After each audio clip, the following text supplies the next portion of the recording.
Voices of Immigrant Families in Early Childhood Settings, from the book Equity and Diversity.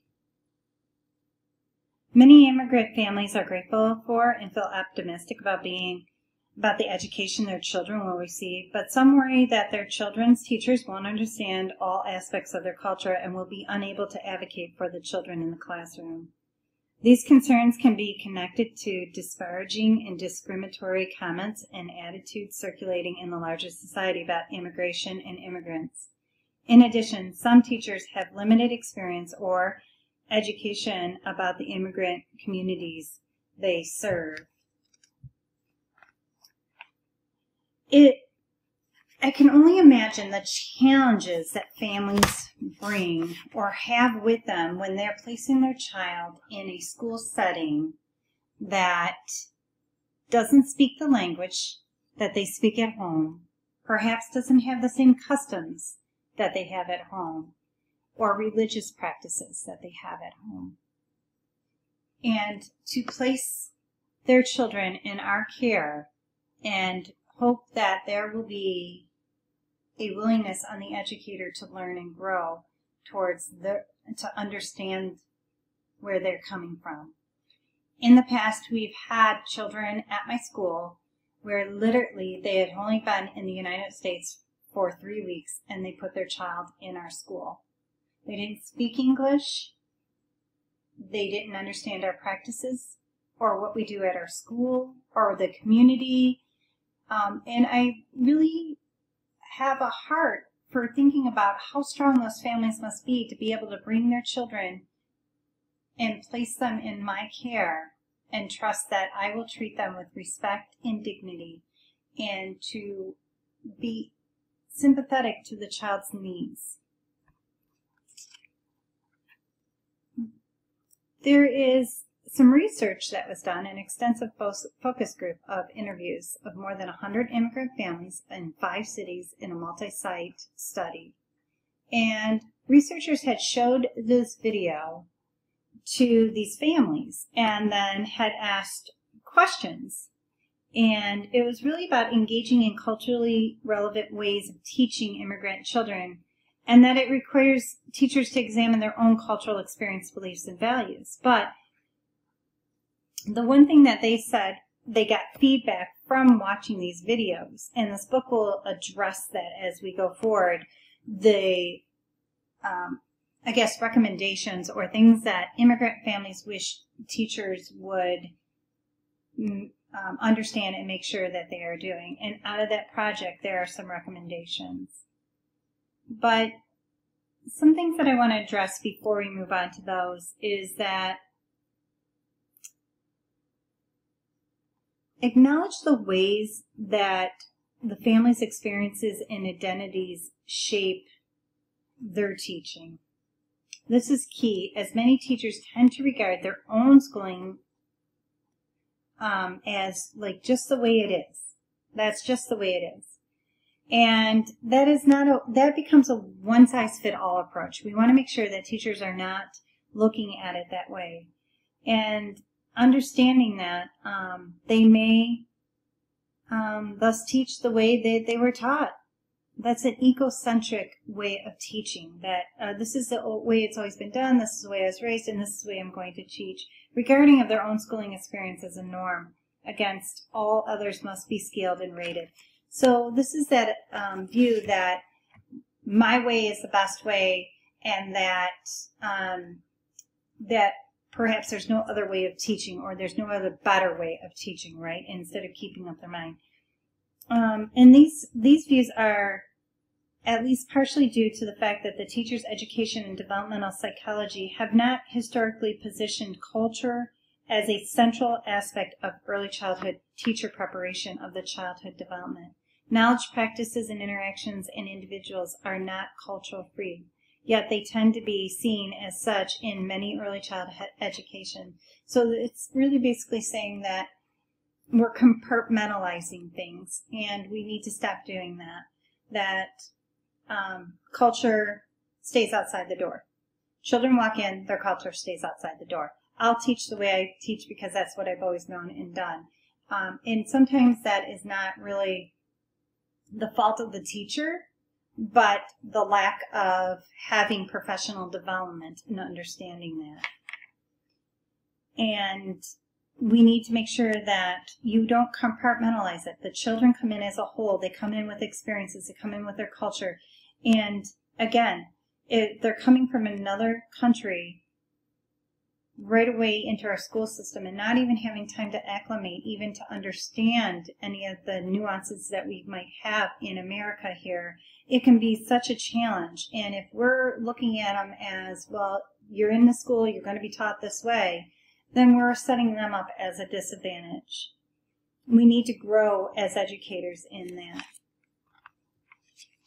So the immigrant families had these suggestions. After doing that study, they compiled it, and here are some of the things that they wish us educators to be aware of.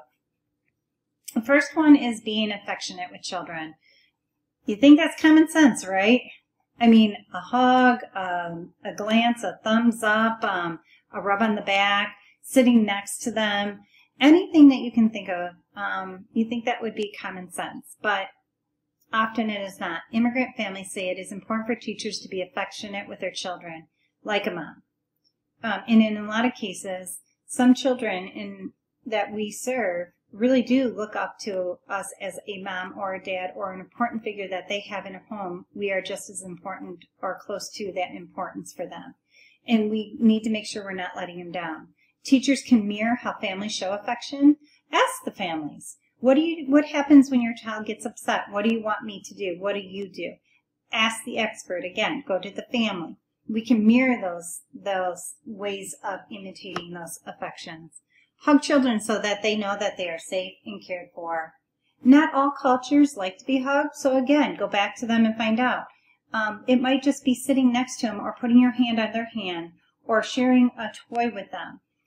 That might be how they show that they are safe and cared for, but ultimately we need to make sure we are showing affection to the children.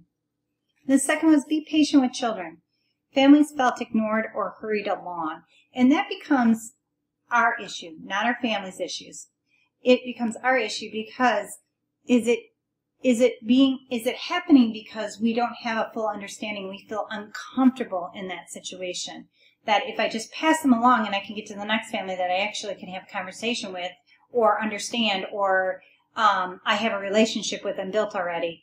You know, what is the reason that they are being felt like they're being ignored or hurried along? We need to stop that. We need to take the time. And in fact, we probably need to take more time with them so that we understand them. Patience from preschool teachers is especially important. We're often the first time that that family has had any formal education in the United States. And so we really need to be important. We set the scene for the future schools that they might attend. It's important for teachers to be willing to go over concepts and other media in a calm way. Speaking louder because you don't understand their language or what they're saying is not going to help them in any way. If you're explaining something in one way or in a form and it's not getting through, you need to figure out another way. Have translators there if possible. Have materials translated into their home language so that they can understand what you are saying and asking them to go over. Help children learn English in a kind way. Repeating the same word over and over and over and over again to a child will not get them to understand and learn that language any better. So we need to make sure we help them learn English in multiple ways. And the next suggestion actually comes, or one of the suggestions comes about learning some home languages, learning some key words in their home language. We'll discuss in a few minutes. But be respectful with families. Families didn't find fault with the teachers rather than practices they liked and didn't like. So make sure that we are being respectful to all families. Where families and teachers really saw one another and operated in different cultural communities, some teachers made inaccurate assumptions. So I think this has been an underlying theme through most of the presentations in this course, is that inaccurate assumptions. And we need to, again, Set them aside. Talk to the experts. Get to know. Don't assume that two families that come from the same country, the immigrant families that come into the country, they were from the same country, even maybe some from the same community, that they have the same beliefs. We need to make sure we set those assumptions aside. Schools and teachers that are respectful work hard to support families in their role as children's first teacher. I have had the honor and the privilege that when parents in some of the immigrant families that I have served, they have looked up to the teacher as a role model and as somebody that has a high esteem, and we need to make sure we are staying respectful in that realm for them. We are their children's teacher, but we also know that their parents are their first teacher, and we also have to balance that with them as well. Establish respect for families, cultures, and experiences. Ask them what they practice, how they practice it. An interest inventory is often a great way to learning more about our families, and then using that as just as a launching pad for conversation. An interest inventory should not be just used as a single item that they write it down, you take it into classroom, okay, great. But yet as a conversation piece so we can understand and respect the family's culture and experiences. Use or learn words in home language, and this is what I was referring to before. Families felt that monologue teachers who attempted to speak some of their home language demonstrated support. Even a little bit goes a long way in this realm. Learning hello, goodbye, keywords like bathroom and toys and things like that are super important for us to learn in their home language. And I think families really want to partner with us so that they can help us with that. When children had to translate for their family, it damaged the family-teacher relationship. Let's take the child out of that as being the translator. Make sure you do have a translator at your family conferences or anytime you have them coming into your school or you're going into their home. If you can bring a translator, that would be amazing. So we can take that child out of a position they really shouldn't be holding. It is up to us as adults to make that work. Support families with appropriate translation. Again, making sure that the paperwork is in their home language. Again, offering a translator. Possibly even getting another family that speaks that language, another adult that speaks that language to be your translator if possible. Teachers can learn words and phrases of language, equalizing the relationship. Teachers never need to be and should never be the one above the family. The family, the guardians, the parents, and the teacher, all of that should be on the same playing field. We need to make sure that we are not putting ourselves in a position because we know English, we know the community, we know all this stuff, or at least we think we do, and they don't, which puts them at a disadvantage. We want to make sure we're on the same playing field. In our school, one way that we show respect for our families is making sure that all the classroom names, a welcome, a goodbye, all of that is in home languages of the families that have entered our building. So they are written on there for them. Instantly, they start feeling like they belong in our school. And we continue to work on other ways of making them feel like part of our community. Approach families as experts of their children. I have stated this all along. Families remark that teachers explain a lot about teaching strategies, but rarely ask questions about their child. They want to know that their child is going to be safe in your school, safe in your presence, that you are going to educate them, that you're going to care and love for them just as the family would. All the other stuff about teaching strategies, that will come in time. They don't need to understand that. You can offer that to them if they'd like to learn that more, but really what's more important is about that connection, that relationship that you have, and building that trust between you. Home visits were most about academic instruction, and really these families are coming here from another country. Yes, they might be interested in academic instruction, but it's really getting to know the family in their space. Take time to ask families about their child, to validate them as experts, and ask open-ended questions.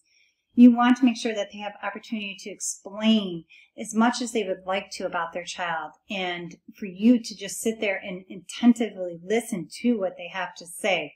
They want to be heard, and they want to know that you're going to do what's best for their child. So make sure that experience, and even when you go to that home visit, I have personally had the opportunity to have teas and coffees and things from their home country, which actually helped me understand them so much more. And the families really do enjoy when I partake in that, because then they feel like they are connected a little bit more. It's something that they want to do for us. That's something they take pride into. And I'm fortunate enough to be able to have that experience. Learn about children before they begin school. Families suggest that teachers get to know the children before they enter the classroom.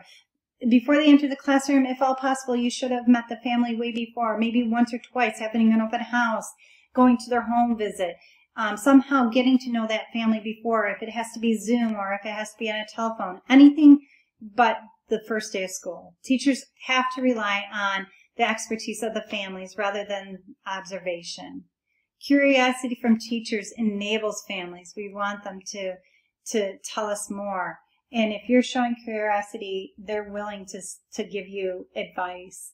Asking questions and expertise on preschool age children from families. Attending community events. Eat at the restaurants to gain a better understanding. Immerse yourself in their culture the best that you can to make sure that, again, you're able to bring that school and home and community, like to make that cyclical process happen. Welcome families to the classroom. They want to feel that their presence is welcome and appreciated, and that it's appropriate for their children to be there. Understand much better what their child was learning when they observed and participated. Invite them to be part of the classroom. How hard would it be for you if you put yourself in their shoes, that you drop a child off the door and then walk away, right? Don't you want to know what's going on with your child? Don't you want to know how their day is going and how you can help? I know as a parent myself, I have often wanted to be involved in my child's education. I join committees. I go to events the best that I can. I want the teachers to know who I am, and I want them to know that I want to be a presence and a partner in my child's education. Saying hello, smile, and nodding, acknowledging the family. Everybody wants to be acknowledged. Let's make sure we're acknowledging the families that are immigrant families. Sometimes that's all they need. And sometimes that's all we can give them at that moment, right? As our chaotic morning drop-offs and pickups times might be. Opening the classroom for visit and volunteering. It's important that we offer for them an opportunity. I had done a research project one time on traveling around the world with my children, and long story short, I was able to invite families in for the countries that we fake traveled to give us guidance and expertise in that country. So it could have been on food, it could have been on rituals, traditions, dancing, whatever it was. I was able to bring them in, and they showed us and demonstrated and taught us so much about their home country. The book does offer a lot of resources, and then after reading the section on resources for partnering with refugee and immigrant communities, review the resources below. Please don't skip out on this. Make sure you are looking these up. It can only help you, so please make sure you're referring to them. Recognizing and valuing immigrant families, and concluding up this chapter. Find ways to seek information and expertise before implementing programs, policies, and new initiatives. You can't think of it all. We want to, and even Head Start requires family participation, right? We want that, and it needs to be there. Bring the families in. Don't make a policy unless there's a real purpose behind it, and that it fits the needs of our immigrant families and all families that we serve. Any new initiatives, bring the experts in. You're not an expert in every area. Nobody is. Let's bring everybody in. Find ways to make sure that we are including everybody the best we can. Teachers who do not share linguistic or cultural ties can seek guidance. Again, we mentioned this before. Show authentic affection and patience. being respectful to families and seeing them as experts, and listen carefully. I would say that's one of the most important things, is to listen carefully and be authentic. Be authentic with your interactions with these families. Don't put on a fake show for them. They don't need that. They don't deserve that. We need to make sure that if you don't understand, embrace the process of learning and let somebody else teach you about their culture. And especially an immigrant family that is facing so many things at one time, so many obstacles at one time coming into a new country. Think about how you would feel if you were transplanted into another country and all of a sudden now you have to function and put your child into a school. If you put yourself into somebody else's shoes, that'll hopefully open your mind to make sure that you make those connections and build the positive relationships we need to with our families.